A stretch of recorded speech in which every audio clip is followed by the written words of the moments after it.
Hey everyone, Richard Metal Fan here, bringing you guys a brand new 2019 album review.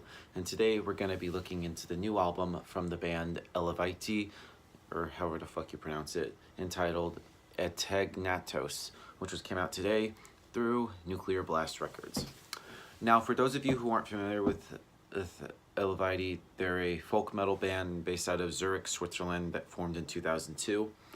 I discovered these guys about, well, I've heard the name years ago, but I wasn't really too big into them, and I haven't really listened to them much aside from a couple songs. It wasn't until in most recent years I checked them out, and I basically fell in love with this band. They're just really catchy, and I've just been, and I pretty much like pretty much everything that these guys have done, even going back to their very first EP entitled Vain, which came out in 2003, which I heard was originally going to be a studio project for their frontman Krigel Glansman, but it eventually became a recruitment of a full band. But then it wasn't until they released their very first album in 2006 entitled Spirit, which I thought was a pretty good album, but after that it just gotten better. And then I feel then the release of their second album in 2008 titled Slania, yeah, it pretty much what pretty much broke them big and pretty much had gotten them to where they are now. Now I just lyrically they have incorporate sort of characteristics of melodic death metal, and they also combine sort of melodies of traditional Celtic music, and they also incorporate different European instruments like the hurdy-gurdy and bagpipes, amidst guitars with both clean and harsh vocals. And then we go into their next album, 2010's Everything Remains As It Never Was, which I think was another good album. Then we go into Eluveitie in 2012. It's pretty solid. And then Origins, which came out in 2014, which I believe that was Eluveitie in their prime. But it wasn't until around 2016 or so where the band went through some lineup changes where 3 members left. And there was Anna Murphy, their clean vocalist, and hurdy-gurdy player left, which is kind of a shame, which I really liked her voice. And then incoming some 3 new members, being her replacement on vocals being Fabienne Ernie, who she also plays Celtic harp. I think she's pretty good. And of course, and she doesn't even play hurdy-gurdies. They have a separate hurdy-gurdy player named Michelena Melz, which I think is pretty good.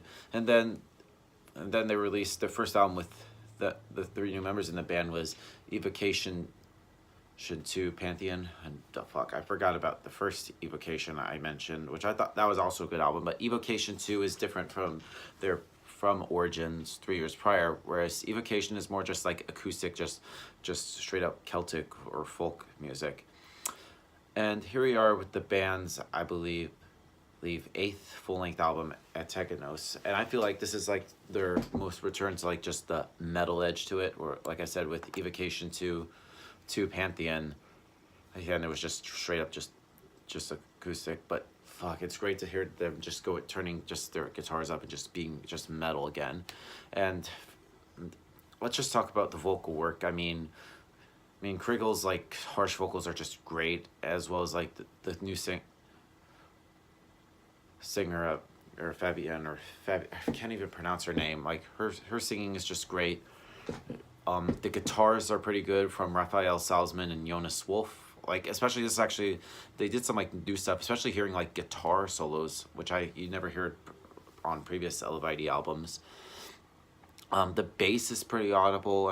Ken Brem's bass is pretty solid. The drumming from Elaine Ackerman's good. The violin and different hurdy-gurdies and stuff is just really great. Just pretty much typical for just folk metal, which pretty much gets a really good vibes and makes you want to dance. Yeah, but without further ado, let's dive into this 16-track album, track by track. Now it starts off with the title track of the album entitled Ategnatos, which is selling the scene with the entire collection, and it just opens with sort of Krigel's like harsh vocals and driving guitars complement like the beautiful soaring of Ernie, along with sort of like the exceptional incorporations of the harp. And I feel like the contrast between the metal licks and the exquisite folk elements is never better than on this.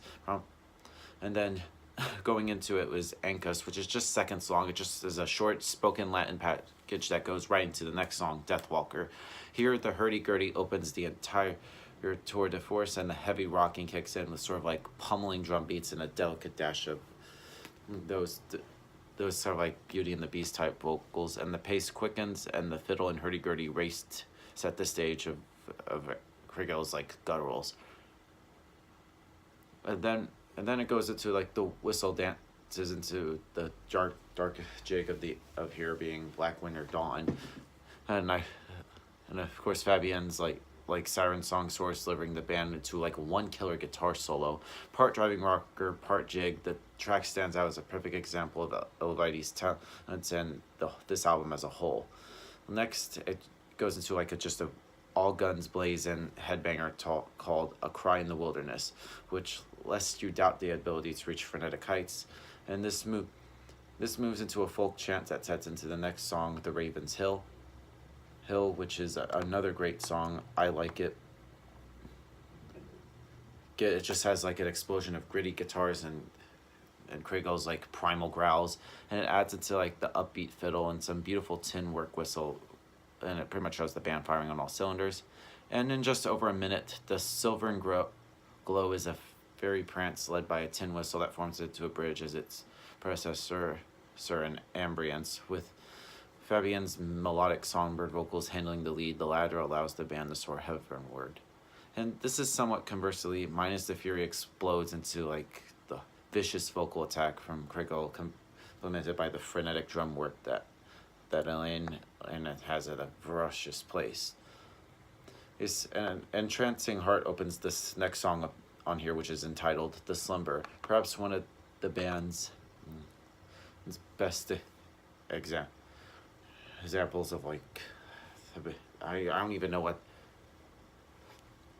to say. It just has like that same, like I mentioned before, the Beauty and the Beast vocal theatrics, and it allows Fabienne a moment of spotlight as like Krigel, it weaves his like gruffness right there, perfect compliment.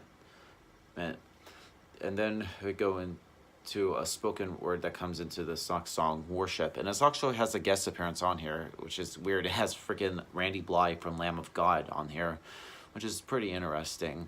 And in just over a minute, Trinoxian is another cinematic interlude that sets the move, much thanks to that wonderful whistle work. Next up is Threefold Death, which is perfectly befitting the title, as is a bold metal offering that cranks everything up to 11. Meanwhile, the next song, Breathe, goes for like a melodic approach with its emphasis on the band's exceptional folk instrumentation and Ernie's beautiful vocals. And then the album begins to go to like the very end of here. There's sort of like a weave that sort of like the guttural blistering inferno around everything that makes the melodic rebirth. Another example of what Eluveitie can do. I believe this is actually the first single that they put out, which came out like a couple years prior. And then we go into the last song on the album, which is Eclipse, a vocal soliloquy that shows Fabienne's like singing into the rain as she slowly fades into eternity. And with all that Eluveitie, the new Eluveitie album is really great. It has a perfect balance of like straight up metal approach and sort of like the stunning folk elements that blend together that makes their perfect sound. So if I were to give this album a score, I'm going to give the new Eluveitie album a 9 out of 10. So yeah, that's my review of the new album, guys. Let me know in the comments what you guys think about it, and I'll see you all in the next video. Keep it metal.